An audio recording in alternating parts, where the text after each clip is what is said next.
प्यारे बच्चों, आप सभी का हमारे चैनल पे बहुत बहुत स्वागत है। दोस्तों, इस वीडियो के माध्यम से क्लास 10th के बच्चों के लिए सामाजिक विज्ञान का एक मोस्ट इंपोर्टेंट वायरल वीडियो लेकर के आ चुका हूँ। और बच्चों, इस वीडियो के माध्यम से मैं आप सभी को सामाजिक विज्ञान के पूरे किताब के मोस्ट इंपोर्टेंट सभी के सभी बहुविकल्पी प्रश्न को बताने वाला हूँ, जो कि 3 मार्च 2023 बोर्ड परीक्षा के लिए सबसे ज़्यादा अति महत्वपूर्ण होने वाला है। प्यारे बच्चों, आप सभी यकीन मानो कि इस वीडियो को देखने के बाद आप सभी के बोर्ड के पेपर में 90% फिक्स हो जाएगा, क्योंकि आज की इस वीडियो के माध्यम से मैं आप सभी को महा मैराथन क्लास को लेकर आ चुका हूं। और इस कक्षा के माध्यम से आप सभी को पूरे किताब के एमसीक्यू बताया जाएगा। और प्यारे बच्चों, आप सभी को पता है कि आपका जो पेपर होने वाला है सामाजिक विज्ञान का, ये सबसे अंतिम पेपर है। इसलिए अंत भला तो जग भला, आपका जो अंतिम पेपर बढ़िया चला गया तो मान लो कि आपका सब पेपर बढ़िया चला गया। तो आइए सबसे पहले हम प्यारे बच्चों आपको दिखा दे रहे हैं कि इस वीडियो के माध्यम से कितने सारे एमसीक्यू प्रश्नों को हल करेंगे। बहुत सारे, कम से कम प्यारे बच्चों आप सभी को इस वीडियो के माध्यम से कम 100 प्रश्नों को हल कराया जाएगा। इसलिए आप सभी से हम्बल रिक्वेस्ट है कि वीडियो को ध्यान से देखना, अंत तक जरूर देखना, वीडियो को लाइक कर देना, शेयर कर देना। अगर चैनल पर नए हैं तो चैनल को भी सब्सक्राइब जरूर कर देना। आइए सबसे पहला हमारा क्वेश्चन पूछा गया है कि राष्ट्रवाद का प्रारंभ किस देश में हुआ है। ठीक है, राष्ट्रवाद का प्रारंभ किस देश में हुआ है, और वह देश है जर्मनी, इटली, फ्रांस या इंग्लैंड। तो फिर बच्चों सबसे पहले जो राष्ट्रवाद का स्टार्ट किया गया था वो किया गया था फ्रांस देश से। ऑप्शन नंबर का बिल्कुल यहाँ पे राइट आंसर हो जाएगा। बच्चों, इस वीडियो के माध्यम से मैं आप सभी को कम से कम 100 ऐसे बहुविकल्पी प्रश्न बताने वाला हूँ, जिससे अगर आप तैयार कर लेते हो तो बोर्ड के पेपर में आपका 95% या 90% फिक्स हो जाएगा। ये मैं दावे के साथ बोल सकता हूँ। ठीक है, तो चलिए अगला हमारा क्वेश्चन दिया गया है कि फ्रांस में गणतंत्र की घोषणा किस वर्ष हुई थी, ये बताना है। 1815 ईस्वी में, 1830 ईस्वी में, 1848 में या 1871 ईस्वी में। तो प्यारे बच्चों, जो फ्रांस देश था उसको जो गणतंत्र देश की घोषणा की गई थी, कब किया गया था? 1848 ईस्वी में किया गया था। ठीक है, ऑप्शन नंबर का बिल्कुल यहाँ पे राइट आंसर हो जाएगा। समझ गए? चलिए आगे देखते हैं। अगला हमारा क्वेश्चन दिया गया है कि नेपोलियन का संबंध किस देश से था। नेपोलियन किस देश का निवासी था, या अगर ये भी पूछेगा कि नेपोलियन किस देश का निवासी था या किस देश से संबंध रखता था, ये नेपोलियन कहाँ का निवासी था, अगर कोई चीज भी पूछे आपको एक ही जवाब देना है, जर्मनी का, इटली का, फ्रांस का, इंग्लैंड का। तो नेपोलियन कहाँ का निवासी था? तो ये प्यारे बच्चों ये था फ्रांस देश का निवासी था। ऑप्शन नंबर का बिल्कुल यहाँ पे राइट आंसर हो जाएगा। ठीक है, चलिए आगे देखते हैं। अगला हमारा क्वेश्चन दिया गया है कि करो या मरो का नारा किसका था। ठीक है, आप लोग भी अगर आपको पता है तो कमेंट बॉक्स में कमेंट में आप लोग छापते रहिए। ठीक है, चलिए करो या मरो का नारा किसने दिया था? सुभाष चंद्र बोस, चंद्रशेखर आजाद, भगत सिंह या महात्मा गांधी। किसने दिया था? ये दिया था महात्मा गांधी ने। किसने दिया था? महात्मा गांधी के द्वारा दिया गया था करो या मरो। ठीक है, very very most important question है और ये बोर्ड के पेपर में कई बार पूछा जा चुका है। ठीक है, चलो आगे देखते हैं। अगला हमारा क्वेश्चन दिया गया है कि संयुक्त राष्ट्र संघ का मुख्यालय कहाँ पर है। संयुक्त राष्ट्र संघ का मुख्यालय कहाँ पे है? वाशिंगटन डीसी, जिनेवा, न्यूयॉर्क या ऑस्ट्रिया। तो कहाँ पे है प्यारे बच्चों? ये है न्यूयॉर्क में। ऑप्शन नंबर का बिल्कुल यहाँ पे राइट हो जाएगा। ठीक है, चलिए आगे बात करते हैं। ये जो क्वेश्चन है प्यारे बच्चों बोर्ड के पेपर में ऑलरेडी कई बार पूछा जा चुका है कि महामंदी का प्रारंभ किस वर्ष हुआ था? 1919 में, 1924 में, 1929 में या 1934 में। तो महामंदी की जो शुरुआत की गई थी कब हुआ था? इसका शुरुआत हो गया था सन 1929 में। ऑप्शन नंबर का बिल्कुल यहाँ पे राइट आंसर हो जाएगा। ठीक है, चलिए अब प्यारे बच्चों हम बढ़ेंगे अगले नंबर क्वेश्चन की तरफ। अगला हमारा क्वेश्चन ये बोल रहा है कि अनुबंध व्यवस्था को और किस नाम से जानते हैं। प्यारे बच्चों, ये जो क्वेश्चन है अब की बार के प्री बोर्ड के पेपर में पूछा गया है और ये पिछली बार के बोर्ड के पेपर में पूछा गया था कि अनुबंध व्यवस्था को और किस नाम से जानते हैं। आपसी समझौता, गुलाम प्रथा, सशर्त प्रथा या नई दास प्रथा। तो अनुबंध व्यवस्था को हम क्या जानते हैं? नई दास प्रथा के नाम से जानते हैं। ऑप्शन नंबर चौथा बिल्कुल यहाँ पे राइट आंसर हो जाएगा। समझ में आ गया?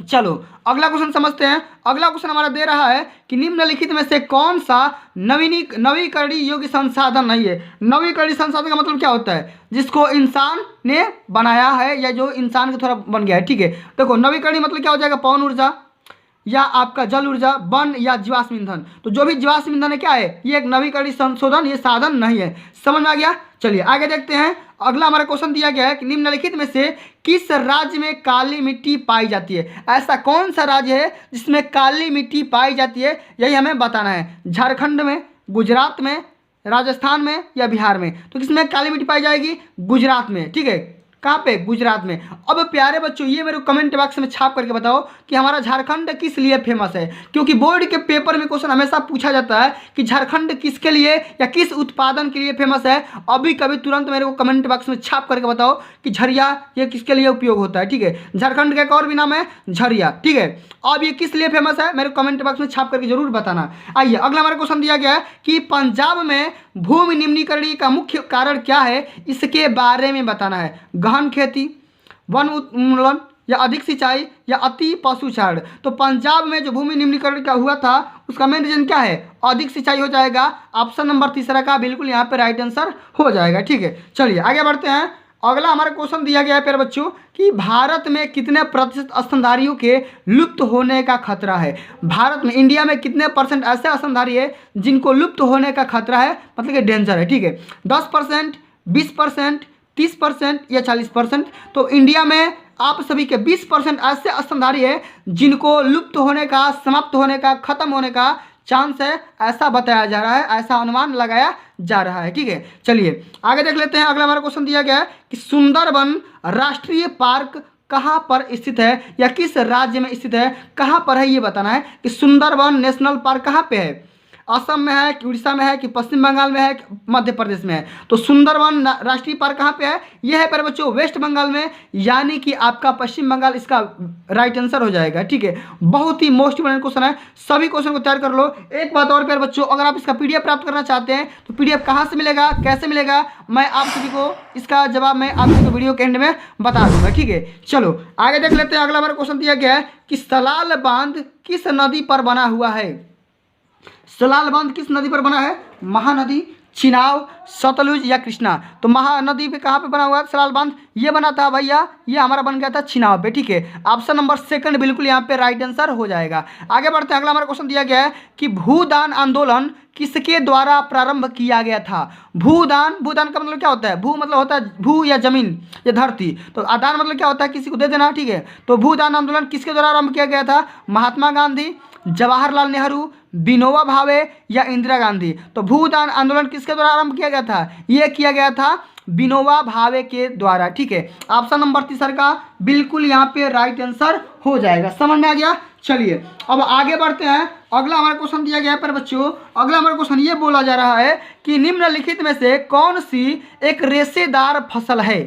माने ऐसा कौन सा फसल है जिसे हम रेशेदार फसल के नाम से जानते हैं? जूट, कॉफी, जौ या रबर। तो किसे जानते हैं रेशेदार फसल? सभी को पता हो गया कि जूट को हम क्या बोलते हैं? रेशेदार फसल जानते हैं। क्यों? क्योंकि जूट के माध्यम से क्या होता है, उसमें रेशे वगैरह होते हैं, रेशेदार होते हैं, रेशा निकलता रहता है एकदम पतले पतले धागों की तरह। समझ में आ गया? चलिए ऑप्शन नंबर पहला बिल्कुल यहाँ पे राइट आंसर हो जाएगा। आगे बढ़ते हैं। अगला हमारा क्वेश्चन आ गया जो मैंने आप सभी से पूछा था कि झरिया किसके लिए प्रसिद्ध है, किसके लिए फेमस है, झारखंड किसके लिए फेमस है, किसके लिए उसका नाम जाना जाता है? लौह अयस्क के लिए, कोयला के लिए, तांबा के लिए या बॉक्साइट के लिए? बॉक्साइट के लिए। तो झरिया हमारे किसके लिए फेमस है? अभी कभी तुरंत कमेंट बॉक्स में छाप करके बताओ क्या हो जाएगा?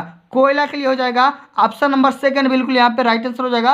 अब कोई भी अगर पूछेगा कि झरिया किसके लिए फेमस है, झारखंड किसके लिए फेमस है, तो क्या बताओगे? कोयला के लिए बताओगे। क्या बताओगे?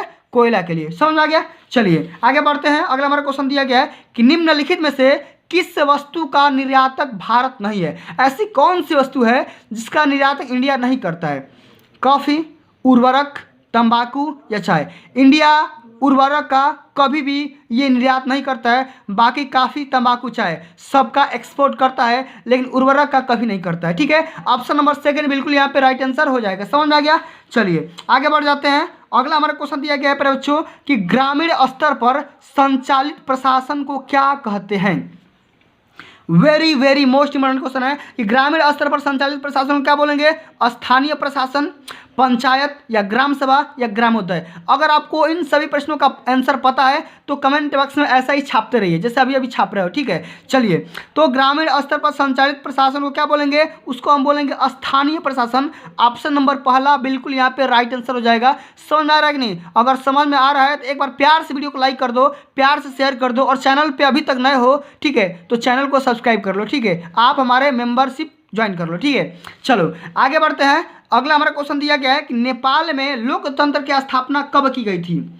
2005 में, 2006 में, 2008 में या 2015 में? तो नेपाल में जो लोकतंत्र की स्थापना हुई थी वो कब हुई थी? सन 2008 के दौरान की गई थी। ऑप्शन नंबर तीसरा का बिल्कुल यहाँ पे राइट आंसर हो जाएगा। समझ में आ गया?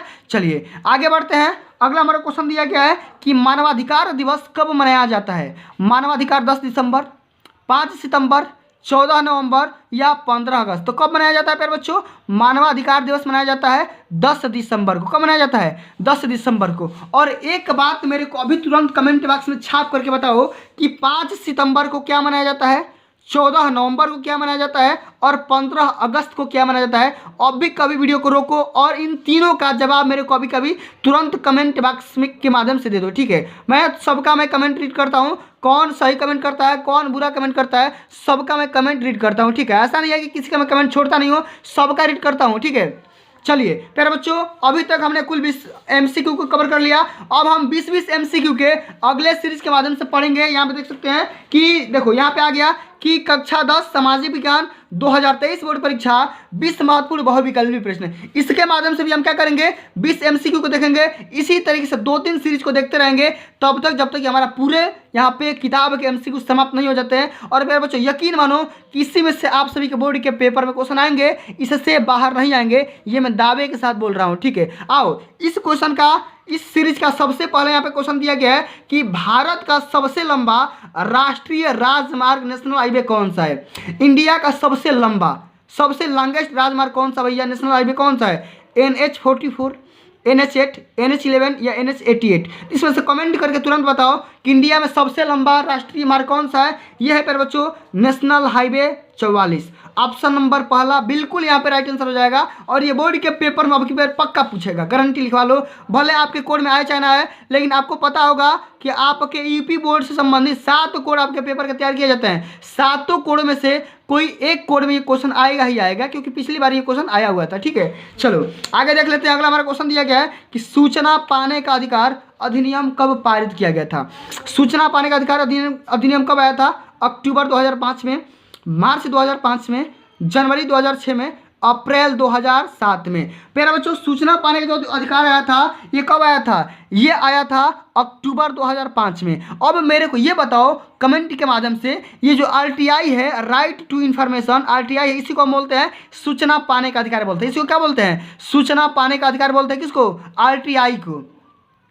अब मेरे को ये बताओ, ये जो कानून था, ये जो नियम था, अधिनियम था, अक्टूबर 2005 में तो आ गया, लेकिन ये एक्ट कब पारित हुआ ये मेरे को अभी तुरंत कमेंट बॉक्स में छाप करके बता दो। ये सूचना, ये जो अधिनियम था कब लागू हो गया था ये मेरे को बता दो, ठीक है? चलो आगे बात करते हैं। अगला हमारा क्वेश्चन दिया गया कि सर्वप्रथम विश्व व्यापार संगठन WTO किसके द्वारा शुरू हुआ? सबसे पहले निर्धन देश के द्वारा, अल्प विकसित देश के द्वारा या विकासशील देश के द्वारा या विकसित देश के द्वारा? तो प्यारे बच्चों सर्वप्रथम विश्व व्यापार संगठन जो था ये सबसे पहले विकसित देशों के माध्यम से स्टार्ट किया गया था। ऑप्शन नंबर घ यहाँ पे बिल्कुल यहाँ पे राइट आंसर हो जाएगा। समझ में आ गया? चलिए आगे बढ़ते हैं। अगला हमारा क्वेश्चन दिया गया है कि किस वर्ष महात्मा गांधी राष्ट्रीय ग्रामीण रोजगार गारंटी एक्ट योजना चलाई गई थी? यानी जो भी आपका मनरेगा होता है, मनरेगा का ही फुल फॉर्म होता है महात्मा गांधी राष्ट्रीय ग्रामीण रोजगार गारंटी, ठीक है? अब देखो ये जो एक्ट है कब आया था? 2008 में, 2010 में, 2005 में या 2000 में? कब आया था प्यारे बच्चों? ये आया था प्यारे बच्चों 2005 में। और कब लागू हुआ था? इसके जस्ट 1 साल बाद लागू हो गया था, सन 2006 में ये लागू हो गया था, एक्ट पारित हो गया था। समझ में आ गया? चलिए आगे बढ़ते हैं। अगला हमारा क्वेश्चन दिया गया कि निम्नलिखित में से किसे औसत आय भी कहते हैं? एवरेज इनकम किसे बोलते हैं? कुल आय को, राष्ट्रीय आय को, घरेलू आय को या प्रति व्यक्ति आय को बोलेंगे? तो औसत आय किसे बोलेंगे? ये हम बोलेंगे प्रति व्यक्ति आय को क्या बोलेंगे? औसत आय यानी कि एवरेज इनकम बोलेंगे। समझ में आ रहा है? समझ में आ रहा है तो एक बार प्यार से वीडियो को लाइक कर दो, शेयर कर दो, ठीक है? ये काम करना मत भूलिए, ठीक है? चलो आगे बात करते हैं। अगला हमारा क्वेश्चन दिया गया है कि शिकायतों का बना रहना लोकतंत्र की किस चीज का प्रतीक है? शिकायतों का बना रहना किस चीज का प्रतीक है? असफलता का, सफलता का, आज़ादी का या खुशी का? देखो, शिकायतों का बना रहना लोकतंत्र की सफलता का प्रतीक है। ऑप्शन नंबर सेकंड बिल्कुल यहाँ पे राइट आंसर हो जाएगा, क्योंकि सभी को पता है जो भी राजनीति होती है उसमें कुछ ना कुछ कमियां हमेशा रहती ही है और लोग उसी पे कमेंट उछालते रहते हैं। समझ में आ गया? चलिए आगे देखते हैं। अगला हमारा क्वेश्चन पूछा गया है कि आंदोलन जनता की किस चीज़ की भागीदारी पर निर्भर करता है? बंद हड़ताल पर, दबाव समूह पर, विरोध पर या स्वतः स्फूर्ति पर? तो आंदोलन जो होती है जनता की दबाव समूह पर, भागीदारी पर निर्भर करता है। ठीक है, जिस तरीके से जनता अगर दबाव देगी उसी तरीके से कानून पारित होंगे, उसी तरीके से आंदोलन किए जाएंगे बढ़िया तरीके से। समझ में आ गया? चलिए अब प्यारे बच्चों हम बात करेंगे अगले नंबर क्वेश्चन के बारे में। अगला हमारा क्वेश्चन पूछा गया है कि भारत में यहाँ औरतों के लिए आरक्षण की व्यवस्था है, मतलब इंडिया में औरतों के लिए किस प्रकार की आरक्षण की व्यवस्था है ये हमें बताना है। कैसे करोगे? समझो, लोकसभा की, विधानसभा की, मंत्रिमंडल की या पंचायती राज संस्थाएं की? किसकी व्यवस्था है भैया? ये है प्यारे बच्चों पंचायती राज संस्थाएं की आरक्षण की व्यवस्था है। क्वेश्चन नंबर 8 का यहाँ पे ऑप्शन नंबर का बिल्कुल यहाँ पे राइट आंसर हो जाएगा। समझ में आ गया? चलिए आगे बात करते हैं। अगला हमारा क्वेश्चन दिया गया प्यारे बच्चों कि सामाजिक विभाजनों की राजनीति का परिणाम कितनी चीज़ों पर डिपेंड करता है या निर्भर करता है? सामाजिक विभाजनों की राजनीति का परिणाम कितनी चीज़ों पर निर्भर करता है? 4 चीज़ों पर, 3 चीज़ों पर या 7 पे या 2 पे? कितनी चीज़ों पर डिपेंड करता है प्यारे बच्चों? ये करता है 3 चीज़ों पर। ऑप्शन नंबर तीसरा बिल्कुल यहाँ पे राइट आंसर हो जाएगा। समझ में आ गया? चलिए आगे बढ़ते हैं। अगला हमारा क्वेश्चन दिया गया है कि भारत में पंचायती राज की स्थापना कब की गई थी? भारत में पंचायती राज की स्थापना कब की गई थी? सन 1980 में, 1990 में, 1992 में, 2004 में। तो भारत में जो पंचायती राज्य की स्थापना की गई थी ये प्यारे बच्चों की गई थी सन 1992 ईस्वी के दौरान। ऑप्शन नंबर तीसरा बिल्कुल यहाँ पे राइट आंसर हो जाएगा। समझ में आ गया? चलिए आगे देखते हैं। अगला हमारा क्वेश्चन दिया गया है कि निम्नलिखित में से कौन सा संघीय राज्य नहीं है? इसमें से ऐसा कौन सा ऑप्शन है जो कि संघीय राज्य की सूची में शामिल नहीं किया गया है? मणिपुर, हिमाचल प्रदेश, अरुणाचल प्रदेश या दिल्ली? प्यारे बच्चों ये जो दिल्ली है ना, ये दिल्ली को संघीय राज्य की सूची में शामिल नहीं किया गया है। ये क्या है? ये एक केंद्र शासित प्रदेश है। क्या है? ये एक केंद्र शासित प्रदेश है। आप सभी लोग इस बात को ध्यान में जरूर रखिएगा। ठीक है, आगे बढ़ते हैं। अगला हमारा क्वेश्चन दिया गया है प्यारे बच्चों कि प्रांतीय प्रशासन का संचालन कौन करता है? प्रांतीय प्रशासन का संचालन कौन करता है? प्रधानमंत्री, मुख्यमंत्री, राज्यपाल या जिलाधिकारी? कौन करते हैं प्यारे बच्चों? अगर पता है तो कमेंट बॉक्स में छापते रहो, ऐसा ही छापते रहो कि प्रांतीय प्रशासन का संचालन कौन करता है? ये करते हैं मुख्यमंत्री। ऑप्शन नंबर पहला बिल्कुल यहाँ पे राइट आंसर हो जाएगा। समझ में आ गया? चलिए आगे बढ़ते हैं। अगला हमारा क्वेश्चन दिया गया है कि बेल्जियम की राजधानी कहाँ पर है? Very very most important question है कि बेल्जियम की राजधानी कहाँ पर है? यह है ब्रुसेल्स, ब्राजील, बैंकॉक या न्यूयॉर्क? कहाँ पे है? बेल्जियम की राजधानी कहाँ पे है? यह है प्यारे बच्चों ब्रुसेल्स में। ऑप्शन नंबर पहला बिल्कुल यहाँ पे राइट आंसर हो जाएगा। समझ में आ गया? चलिए आगे बढ़ते हैं। अगला हमारा क्वेश्चन दिया गया है कि श्रीलंका स्वतंत्र राष्ट्र कब घोषित किया गया है? ठीक है, 1947 में, 1950 में, 1948 में या 1945 ईस्वी में? जो हमारा श्रीलंका देश है ये जो इसको कब आज़ादी मिली थी? इसको मिली थी हमारे आज़ाद होने के जस्ट 1 साल बाद 1948 ईस्वी में। ऑप्शन नंबर तीसरा का बिल्कुल यहाँ पे राइट आंसर हो जाएगा। समझ में आ गया? चलिए आगे देखते हैं। अगला हमारा क्वेश्चन दिया गया है कि निम्न में से कौन सा शब्द 2 या 2 से अधिक देशों के व्यापार को दर्शाता है? इसमें से ऐसा कौन सा शब्द है जो कि 2 या 2 से अधिक देशों के व्यापार होने के लिए दर्शाता है? ठीक है, ऑप्शन हमारा है आंतरिक व्यापार, अंतर्राष्ट्रीय व्यापार, बाहरी व्यापार या स्थानीय व्यापार। जब 2 या 2 से अधिक देशों में जब आपस में व्यापार होगा, एक्सपोर्ट इंपोर्ट होगा, बिजनेस होगा, उसको हम बोलेंगे अंतर्राष्ट्रीय व्यापार बोलेंगे। क्या बोलेंगे? इंटरनेशनल बिजनेस बोलेंगे। क्या बोलेंगे?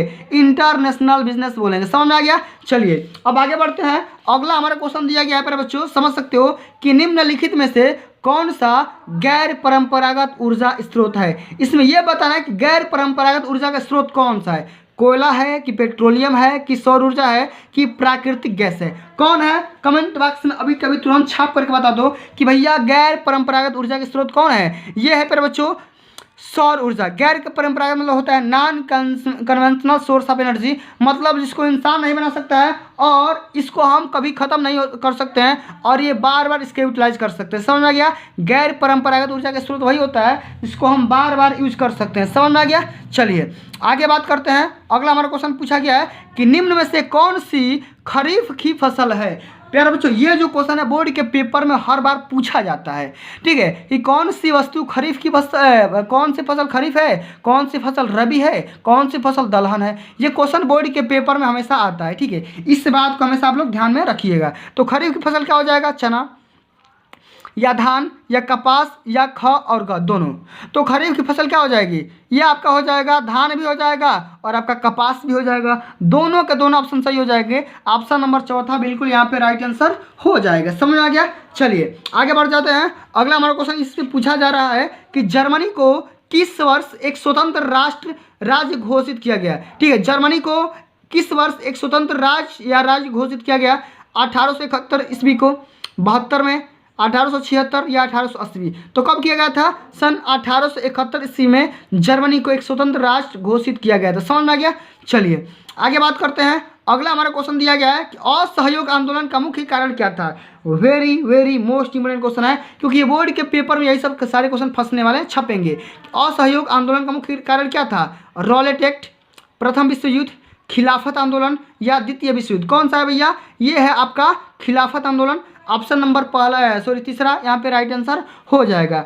समझ में आ गया? चलिए आगे बढ़ते हैं। अगला हमारा क्वेश्चन दिया गया है कि महिलाओं की समाज में बराबरी की मांग के आंदोलन को क्या कहा जाता है। महिलाओं की समाज में बराबरी की मांग को क्या बोलते हैं? महिला मुक्ति आंदोलन, नारीवादी आंदोलन, शक्ति, स्त्री शक्ति या इनमें से कोई नहीं। तो महिलाओं की समाज में बराबरी की मांग करने के लिए जो भी आंदोलन किए जाते हैं उसको हम बोलते हैं नारीवादी आंदोलन बोलते हैं। ऑप्शन नंबर सेकंड बिल्कुल यहाँ पे राइट आंसर हो जाएगा।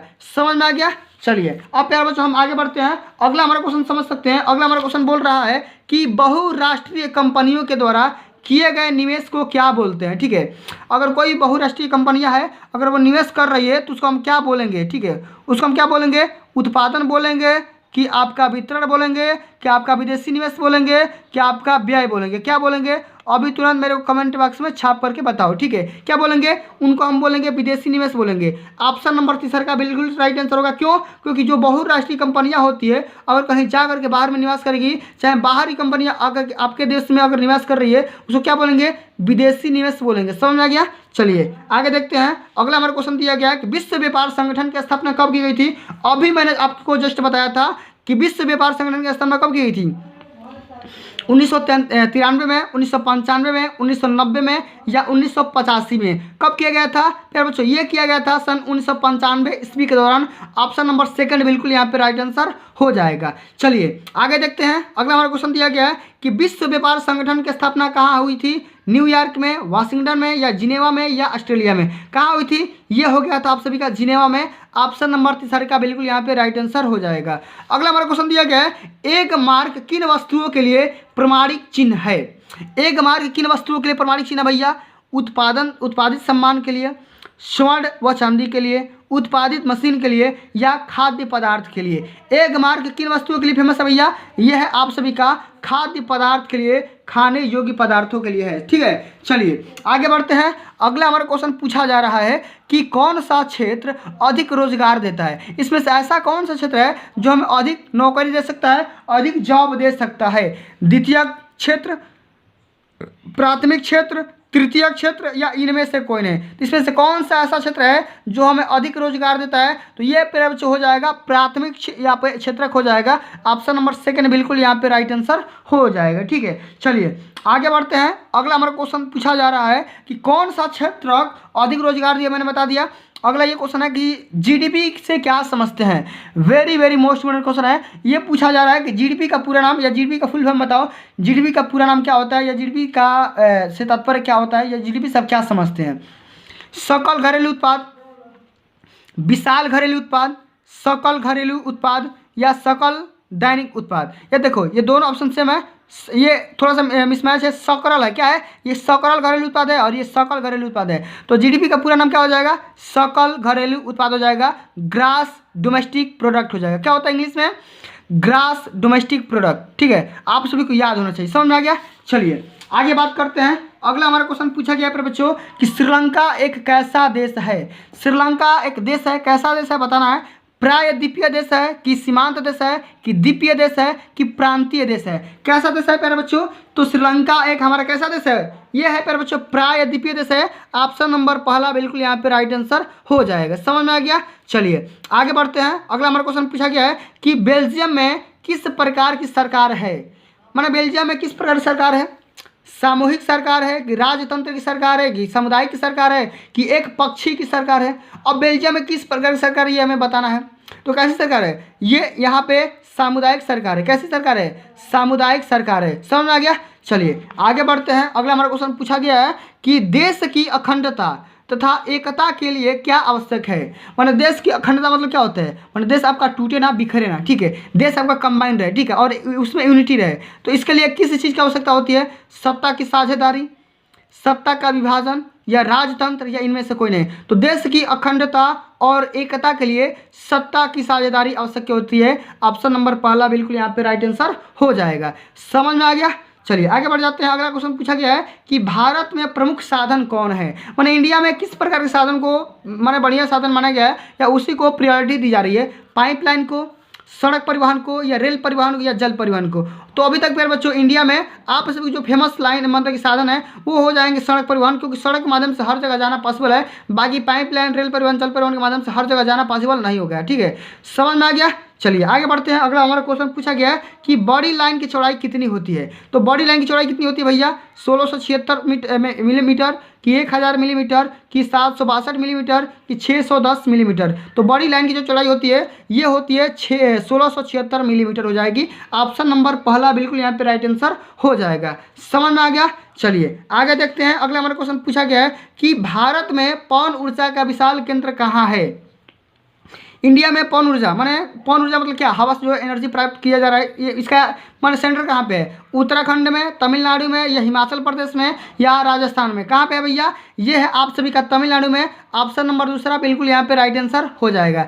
समझ में आ गया? चलिए आगे बढ़ते हैं। अगला हमारा क्वेश्चन पूछा जा रहा है कि रेडियो डी जेनेरो में पृथ्वी शिखर सम्मेलन का आयोजन किस वर्ष किया गया था ये आपको बताना है। ठीक है, 1972 में, 1992 में, 1979 में या 1998 में। तो रियो डी जेनेरो में पृथ्वी जो शिखर सम्मेलन हुआ था उसका आयोजन हुआ था सन 1992 ईस्वी के दौरान। ऑप्शन नंबर सेकंड बिल्कुल यहाँ पे राइट आंसर हो जाएगा। समझ में आ गया? चलिए आगे बढ़ जाते हैं प्यारे बच्चों। अगला हमारा क्वेश्चन पूछा गया है, समझ सकते हो कि निम्नलिखित में से किसे औसत आय भी कहा जाता है। माने ऐसा कौन सा इनकम है जिसको हम एवरेज इनकम बोल सकते हैं? अब बता दो। अब तो बता ही सकते हो, कुल आय को बोलेंगे कि राष्ट्रीय आय को बोलेंगे कि प्रति व्यक्ति आय को बोलेंगे कि इन सभी को बोलेंगे? कि इसको बोलेंगे औसत आय, इसको हम बोलेंगे प्रति व्यक्ति आय को बोलेंगे। ऑप्शन नंबर तीसरा बिल्कुल यहाँ पे राइट आंसर हो जाएगा। समझ में आ गया?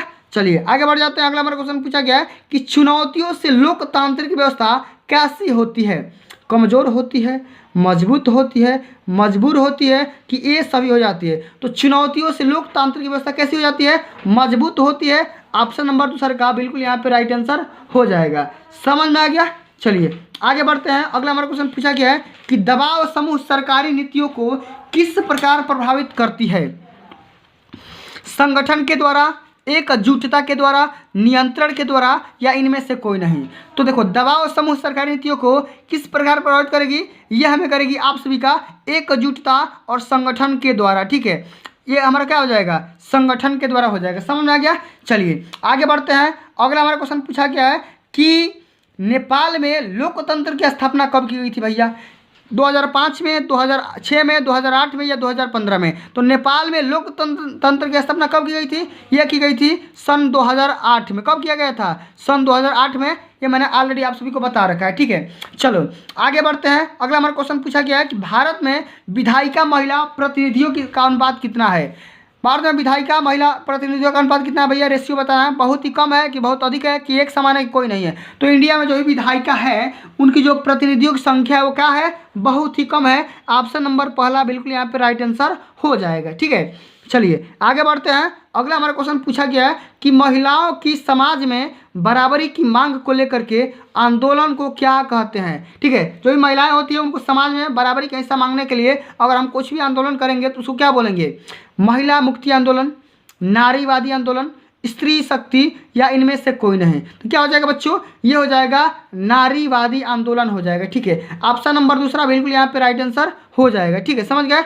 चलिए आगे बात करते हैं। अगला हमारा क्वेश्चन दिया गया है कि अमेरिका सामाजिक विभाजन के कारण कौन थे। ठीक है, अमेरिका सामाजिक विभाजन के रीजन कौन थे ये हमें बताना है। अमीर और गरीब, आधुनिक और रूढ़िवादी, श्वेत और अश्वेत, या इनमें से कोई नहीं। तो फिर बच्चों इस क्वेश्चन का आंसर आप लोग मेरे को कमेंट बॉक्स में छाप करके बताइएगा। ये मैं आपके लिए जीवन दान दे रहा हूँ और इस क्वेश्चन का आंसर मेरे कमेंट बॉक्स में चाहिए ही चाहिए, जरूर चाहिए। आपको कैसे करना है, क्या करना है, इसके लिए गूगल करो या अपने सर से पूछो या अपने घर वालों से पूछो या अपने बड़े भैया से पूछो, किसी से ही पूछो, लेकिन पूछ करके मेरे को जरूर बताना है। ठीक है, आज के लिए फिर बच्चों बस इतना ही। अब हम बात करते हैं कि इसका PDF कहाँ से मिलेगा, कैसे मिलेगा PDF। ठीक है, फिर बच्चों सबसे पहले बात सुनो। ठीक है, एक बात मेरा ध्यान से सुनो, मैं यहाँ पे आप सभी कुछ यहाँ पे निर्देश देना चाहता हूँ और यहाँ पे कुछ आप सभी को सलाह देना चाहता हूँ। ठीक है, सभी बच्चे ध्यान से सुनेंगे मेरी बात को। ठीक है बच्चों, बात यहाँ पे ये आती है, ठीक है, कि बात यहाँ पे ये आती है, देखो आपका जो सामाजिक विज्ञान का जो पेपर है आपका है 3 मार्च का पेपर। कब है?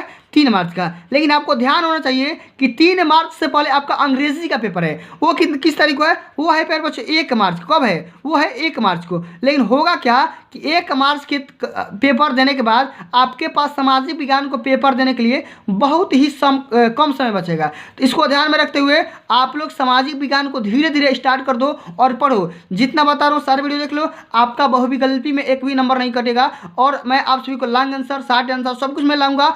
वीडियो के माध्यम से आपको बताया जाएगा। Previous year paper, pre board paper, अर्धवार्षिक पेपर, साथ में मोस्ट इंपोर्टेंट आप सभी के मॉडल पेपर मैं लाता रहूँगा। इसलिए आप सभी हम्बल रिक्वेस्ट है, जितना मैं आप सभी के यहाँ पे मेहनत करके ला रहा हूँ, आपका भी दायित्व तो बनता है सभी वीडियो को देखते रहो, लाइक करते रहो, शेयर करते रहो और सभी को देख लो। अब हम बात करेंगे कि इसका PDF कहाँ से मिलेगा।